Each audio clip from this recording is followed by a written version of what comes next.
stop and frisk is not as uncomplicated as people suggest. You begin with the fact that stop and frisk became a legal tool of law enforcement in 1968 with the opinion in Perry versus Ohio. The opinion was written by Chief Judge Earl Warren, and everyone knows Earl Warren's record now. He's a very, very progressive, if not liberal, judge, and joined by Thurgood Marshall. And it said very, very clearly, if you can articulate a reason why you think someone may be about to commit a crime, and you do that with reasonable certainty, you may stop the person.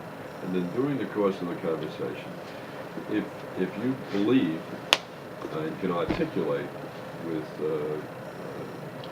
certainty that you may be in danger, then you're allowed to frisk.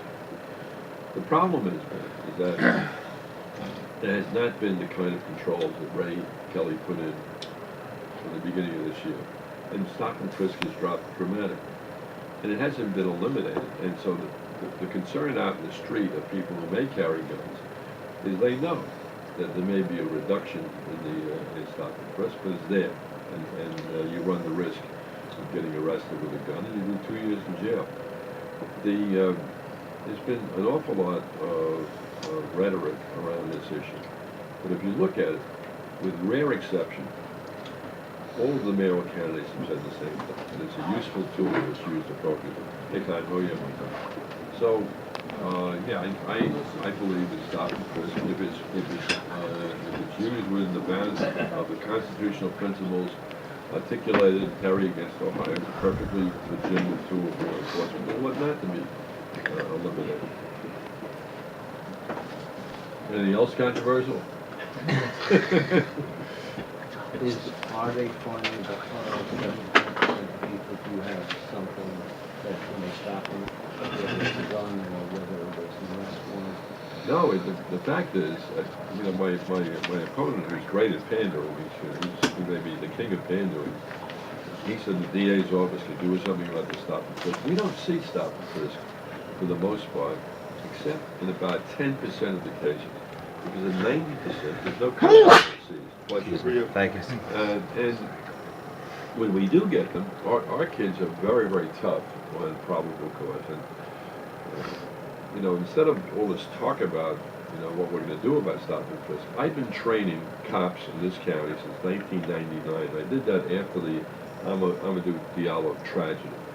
I brought in all of the African-American assistants I have in the office at all different levels. Senior supervisors, executives, and every one of them told me the story about being stopped while driving. Every one. Not a single person was not. And it was shocking to me, And so we began to train the cops in Brooklyn. And we have trained 4,700 cops in the principles of the Fourth Amendment, search and seizure. And over the last year, we've added stop and frisk to that lecture series. So when we get the cases, unfortunately, 40% are thrown out because they're lousy searches. So it's the answer is that there's very few cases with conflict. There's an argument been made that in many times kids are found with a small amount of marijuana. And then they go through the system. I think that is absurd. And I fought with the criminal justice coordinator for almost 14 months until they finally changed the rule only recently. So that now a kid is grabbed with a small amount of marijuana. He or she gets, it's typically a he, gets a desk appearance slip. Instead of going through the system. It's stupid. I support Governor Cuomo's change to make it a violation. I think certainly if someone is rearrested for possession of marijuana, there has to be some consequences. But that first arrest, there's no need to put it through the system.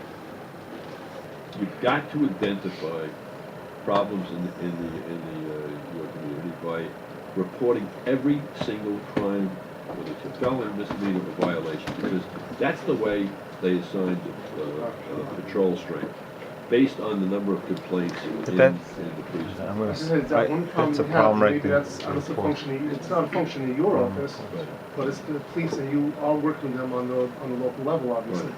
we feel that, many people feel that they do not investigate anything unless it's a real serious crime. They wash it over. Like when people's homes are burglarized, they'll come, they'll look around, they'll leave, and that's the end of it.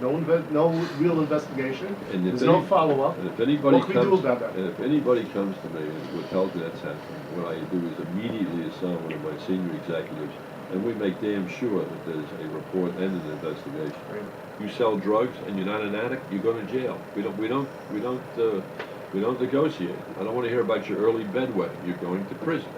But when you come home from prison, I have a reentry program for you. But for everyone else who has some relation is a drug addict, you're going to get drug treatment. That is one of the major reasons that we've had a significant drop in crime in this county. Who's paying for the prison? You are, and I am. The state or the city? Combination. Right. We So all. he doesn't look at it that way. You know what the Rikers Island cost now is per person for a year? $167,000. I just saw Right, that, it wasn't yeah. the paper. I just saw that. Right. It's madness. And that's the independent budget office, by the way. It's absurd. Right. It's madness. And 89% is black and Latino. I hope to have a very, very strong say in who the next criminal justice coordinator is. And if that happens, I think I'll be able to do a lot more in partnering with groups like yours.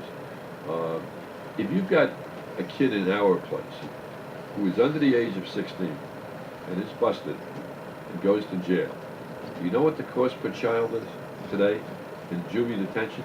It's $240,000. So there you go. It's madness.